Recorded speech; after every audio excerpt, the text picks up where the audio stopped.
आदरणीय दाजुभाइ दिदीबहिनीहरू, तपाईँहरूलाई स्वागत गर्न चाहन्छु। सधैँ आजको दिन, आजको समय फेरि पनि म उपस्थित भएको छु। मेरो तर्फबाट तपाईँहरूलाई हार्दिक नमन तथा नमस्ते अनि यसु ख्रीष्टको नाममा सबैलाई जय मसीह। आजको दिनमा फेरि पनि तपाईँहरूको माझमा परमेश्वरको पवित्र वचन लिएर उपस्थित भएको छु। म आशा गर्दछु परमेश्वरले तपाईँहरूको जीवनमा आशिष दिनुभएको छ। अनि आजको दिनमा फेरि पनि म तपाईँहरूको माझमा एउटा चाहिँ शान्ति र आनन्दको जीवनको बारेमा परमेश्वरको पवित्र वचन म बाँडचुट गर्न चाहन्छु। परमेश्वरको वचन म सुनाउन चाहन्छु। प्रियहरू, के तपाईँहरू सुन्नलाई तयार हुनुहुन्छ? म आशा गर्दछु तपाईँहरू सुन्नलाई तयार हुनुहुन्छ। म आशा गर्दछु तपाईँहरू परमेश्वरको वचन सुनेर एउटा हौसला तपाईँहरूको जीवनमा मिलेको छ। अनि मेरो वचन मात्र होइन, यो संसारमा प्रभु यीशु ख्रीष्टलाई चिन्ने हजारौँ वक्ताहरू, लाखौँ वक्ताहरू परमेश्वरको पवित्र वचन बाँडेका छन्। अनि ती वचनहरूमध्ये म पनि एक पवित्र वचन बाइबलबाट तपाईँहरूको माझमा परमेश्वरको वचन बाँडचुट गर्न पाउँदा म साह्रै उत्साहित छु। प्रियहरू, आजको दिनमा हाम्रो जीवनमा शान्ति र आनन्द हुन आवश्यक छ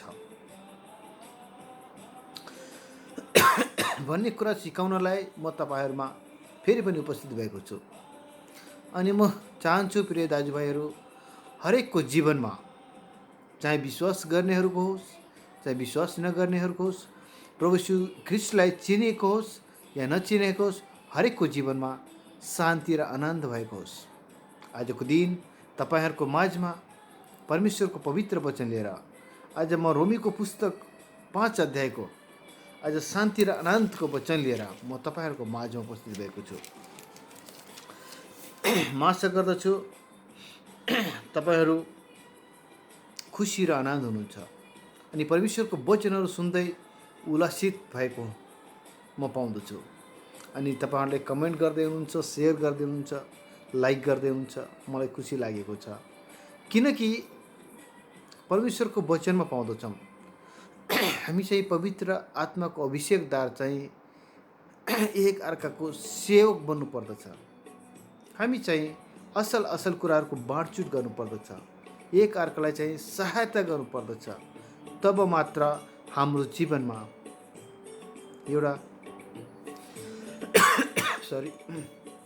शान्ति र आनन्दको अनि जीवन पाउँदछौँ। जस्तो सुकै कठिनाइमा पनि, जस्तो सुकै परिस्थितिमा पनि हामी एउटा धैर्य धारण गरेर अनि शान्तिसँग बसेर परमेश्वरलाई धन्यवाद चढाउन सक्नु पर्दछ।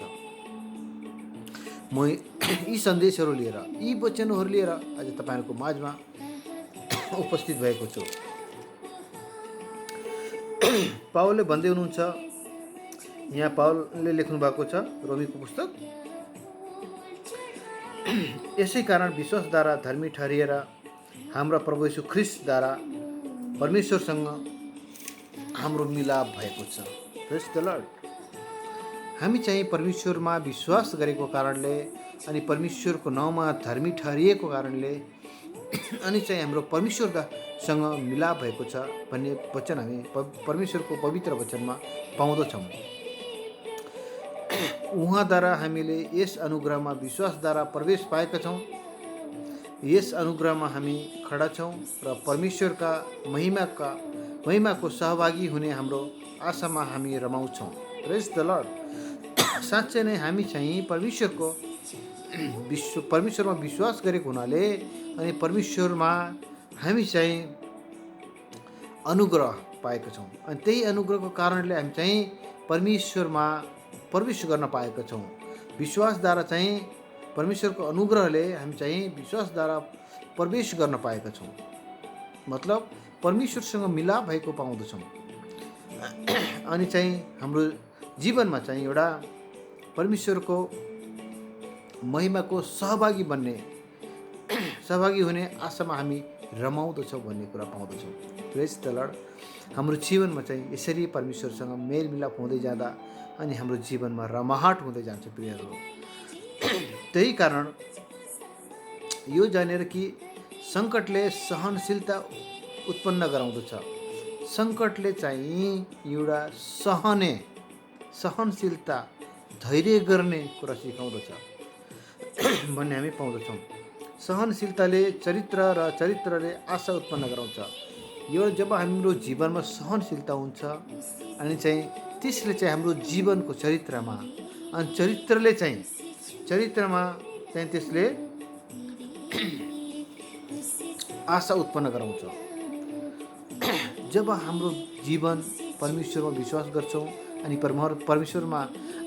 परमेश्वरको अनुग्रहले अनि हामी चाहिँ प्रशस्त मात्रामा भरिएका हुन्छौँ अनि हाम्रो जीवन चाहिँ परिवर्तन हुँदै गएको हुन्छ।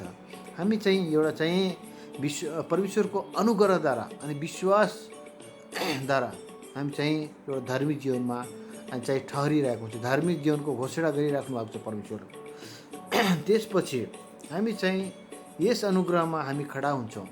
हामी चाहिँ परमेश्वरको अनुग्रहमा प्रशस्त मात्रामा आशिषमा हामी चाहिँ खडा भएको हुन्छौँ, मतलब स्थिर भएको हुन्छौँ। त्यही स्थिरताको कारणले हामीमा रमाहट आउँदछ प्रियहरू। अनि त्यो कुरा तपाईँहरूसँग म बाँडचुँड गर्न चाहन्छु। के तपाईँहरूले परमेश्वरलाई पछ्याउँदै हुनुहुन्छ? चिन्नु या ग्रहण गर्नुभएको छैन भनेदेखि ग्रहण गर्नुहोस्, परमेश्वरमा ग्रहण गर्नुहोस् अनि प्रभु यीशु ख्रीष्टलाई मुक्तिदाताको रूपमा ग्रहण गर्नुहोस्। अनि हाम्रो जीवनमा अनुग्रहबाट विश्वासद्वारा अनि परमेश्वरमा हामी प्रवेश गर्नेछौँ अनि हाम्रो आशामा हामी रमाउनेछौँ अनि परमेश्वरसँग स्थिरता कायम गर्नेछौँ। यति मात्र होइन, तर हामी आफ्नो सङ्कटमा रमाउँछौँ अनि हाम्रो सङ्कटमा पनि हामी रमाउने गर्दछौँ प्रियहरू। अनि कि सङ्कटले सहनशीलता उत्पन्न गराउँदछ र सहनशीलताले चरित्रले आशा उत्पन्न गराउँदछ। प्रेज द लर्ड।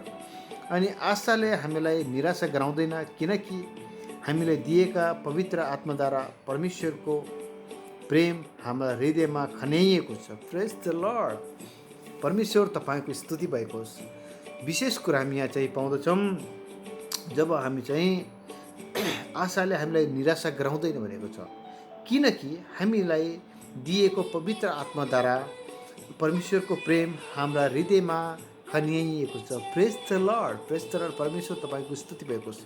प्रभु तपाईँलाई धन्यवाद भएको होस्, किनकि हाम्रो आशामा आनन्द तुल्याउने तपाईँ, हामीलाई निराश गर्नबाट बचाउने परमेश्वर तपाईँ, हाम्रो वास्ता फिक्री गर्नु हुने परमेश्वर तपाईँ।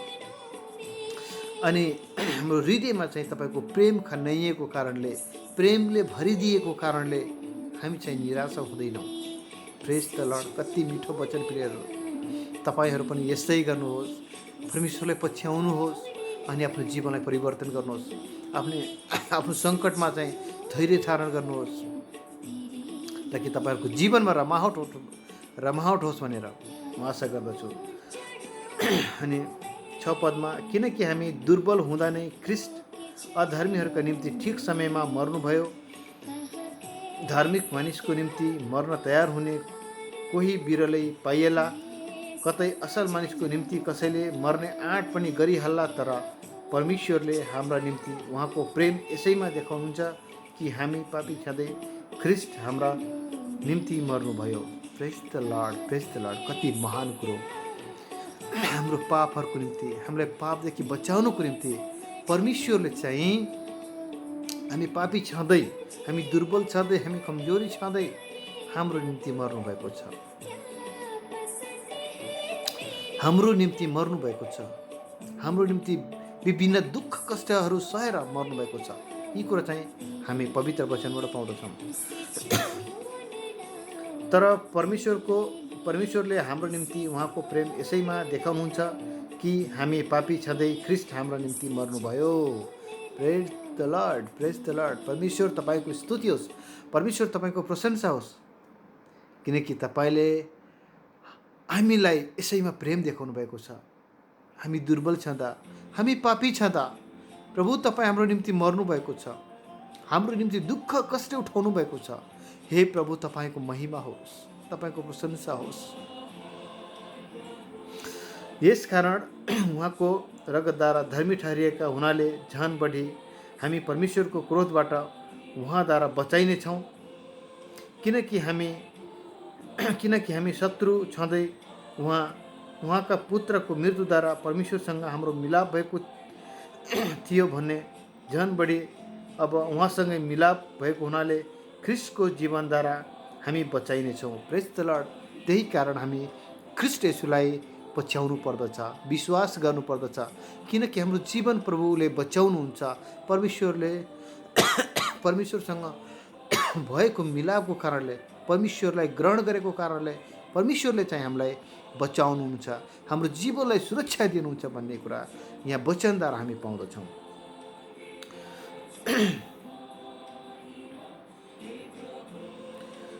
वचन यति मात्र होइन, तर हाम्रा प्रभु येशू ख्रिस्टद्वारा परमेश्वरमा हामी रमाउँदै पनि छौँ र उहाँद्वारा अब हामीलाई परमेश्वरसँग मिलाप प्राप्त भएको छ। Praise the lord.